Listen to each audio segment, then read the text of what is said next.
nervous I had been. And am. But why will you say that I am mad? The disease had sharpened my senses, not destroyed, not dulled them. Above all was the sense of hearing acute. I heard all things in the heavens and in the earth. I heard many things in hell. How then am I mad? Hearken and observe how healthily, how calmly I can tell you the whole story. It is impossible to say how first the idea entered my brain, but once conceived, it haunted me day and night. Object, there was none. Passion, there was none. I loved the old man. He had never wronged me. He had never given me insult. For his gold I had no desire. I think it was his eye. Yes, it was this. He had the eye of a vulture, a pale blue eye with a film over it. Whenever it fell upon me, my blood ran cold. And so by degrees, Very gradually. I made up my mind to take the life of the old man, and thus rid myself of the eye forever. Now this is the point. You fancy me mad. Madmen know nothing. But you should have seen me. You should have seen how wisely I proceeded. With what caution? With what foresight? With what dissimulation? I went to work. I was never kinder to the old man than during the whole week before I killed him. And every night, about midnight, I turned the latchless door and opened it, oh so gently, gently, gently. I moved it slowly, slowly, slowly, so that I might not disturb the old man's sleep. It took me an hour to place my whole head within the opening, so far that I could see him as he lay upon his bed. Ha! Would a madman have been so wise as this? When my head was well in the room, I undid the lantern. Cautious. Oh, so cautiously. For the hinges creaked. I undid it just so much that a single thin ray fell upon the vulture eye, and this I did for 7 long nights. Every night, just at midnight. But I found the eye always closed, and so it was impossible to do the work, for it was not the old man who vexed me, but his evil eye. And every morning, when the day broke, I went boldly into the chamber and spoke courageously to him, Calling him by name in a hearty tone. and inquiring how he has passed the night. So you see, he would have been a very profound old man. To suspect that every night, just at 12. I looked in upon him while he slept. Upon the 8th night, I was more than usually cautious in opening the door. A watch's minute hand moves more quickly than did mine. Never before that night had I felt the extent of my own powers. I could scarcely I contain my feeling feeling of of triumph triumph. to think that there I was, opening the door, little by little, and he not even to dream of my secret deeds or thoughts. I fairly chuckled at the idea, and perhaps he heard me, for he moved from the bed suddenly, as if startled. Now you may think that I drew back, but no. His room was black as pitch, with thick darkness, and so I knew that he could not see the opening of the door, and I kept pushing on it, steadily, steadily. I had my head in, and was about to open the lantern, when my thumb slipped upon the tin fastening, and the old man sprang up in bed.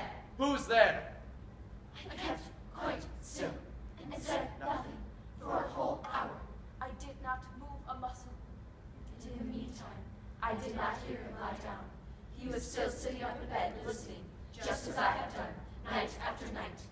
Presently, I heard a slight groan, and I knew it was the groan of mortal terror. It was not the groan of pain or grief. Oh no. It was the low, stifled sound that arises from the bottom of the soul. I say I knew it well. I knew what the old man felt, and pitied him. Although I chuckled at heart, I knew that he had been lying awake ever since the first slight noise, when he had turned in bed. His fears had been ever since growing upon him. He had been saying to himself, It is nothing but the wind in the chimney. It is only a mouse crossing the floor. It is merely a cricket which has made a single chirp. yes, he had been trying to comfort himself with these suppositions, but he had found all in vain, because death, in approaching him, had stalked with his black shadow before him and enveloped the victim, and it was the mournful influence of the shadow of death that caused him to feel. Although he neither saw nor heard. To feel the presence of my head within the room. When I had waited a long time, very patiently, I resolved to open a little. A very, very little crevice in the lantern. So I opened it, You cannot imagine how stealthily, until at length, a single dim ray, like the thread of a spider, shot out enveloped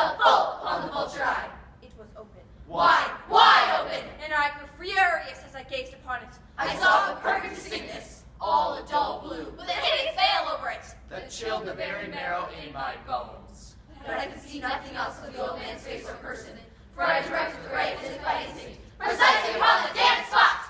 And have I not told you what you mistake for madness is but over-acuteness of the sense? Now, I say, there came to my ears a low, dull, quick sound. I knew that sound well. It was the beating of the old man's heart. It increased my fury, but even yet, I refrained. It kept still. I scarcely breathed. It grew quicker, Quicker, and louder, louder, every instant. The old man's terror must have been extreme. It grew louder, I say, louder every moment. I thought the heart must burst, and now a new anxiety seized me. The sound would be heard by a neighbor. The old man's hour had come. I threw open the lantern and leapt into the room. He shrieked once. Only once. In an instant, I dragged him to the floor and pulled the heavy bed over him. I then smiled gaily to find the deed so far done. For many minutes, the heart beat on with a muffled sound. At length, it ceased. The old man was dead. I removed the bed and examined the corpse. Yes, he was dead, stone dead. I placed my hand upon the heart and held it there many minutes. There was no pulsation. His eye would trouble me no more. If still you think me mad, you will think so no longer when I describe the wise precautions I took for the concealment of the body. The night waned, and I worked hastily. But in silence. First of all, I dismembered the corpse. I cut off the head, and the arms, and the legs. I then took out 3 planks from the flooring of the chamber and deposited it all. I then replaced the boards so cleverly, so cunningly, that no human eye Not even his. could have detected anything wrong. There was nothing to wash out, no stain of any kind. I had been too wary for that. When I had made an end of these labors, it was 4 o'clock. Bum, bum, bum, bum. As the bell sounded the hour, there came a knocking at the street door. I went down to open it with a light heart, for what had I now to fear? There entered 2 men who introduced themselves as officers of the police. A shriek had been heard by a neighbor during the night. Suspicion of foul play had been aroused. Information had been lodged at the police office, and they had been deputed to search the premises. I smiled. For what had I to fear? I bade the gentleman welcome. The shriek I said. was my own in a dream. The old man I mentioned. was absent in the country. I took my visitors all over the house. I made them search. I led them to his chamber. I showed them his treasures, undisturbed. I brought chairs into the room and desired them here to rest from their fatigues. I myself, in the wild audacity of my perfect triumph, placed my own seat upon the very spot beneath which reposed the corpse of the victim. The officers were satisfied. My manner had convinced them. They sat, and while I answered cheerily, they chatted of familiar things. But I felt myself getting pale and wished them gone. My head ached. I had a ringing in my ears. But still they sat, and still they chatted. The ringing became more distinct as I talked more freely to get rid of the feeling.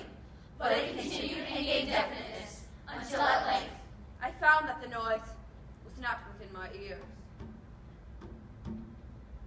no doubt, I now grew very pale. But I talked more fluently, and with a heightened voice. Yet, the sound increased, and what could I do? I gasped for breath, and yet the officers heard it not. I talked more quickly, more vehemently, but the noise steadily increased. I arose and argued about trifles in a high key with violent gesticulations, but the noise steadily increased. Why would they not be gone? I paced the floor to and fro with heavy strides, as if excited to fury by the observations of the men.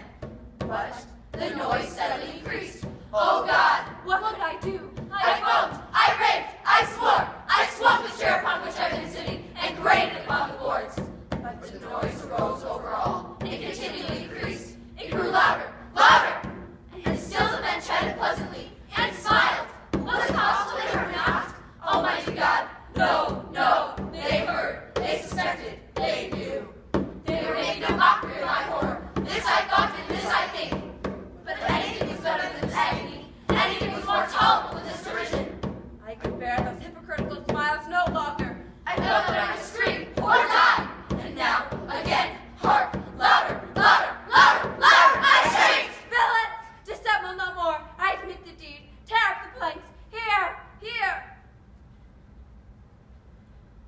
It is the beating of his hideous heart.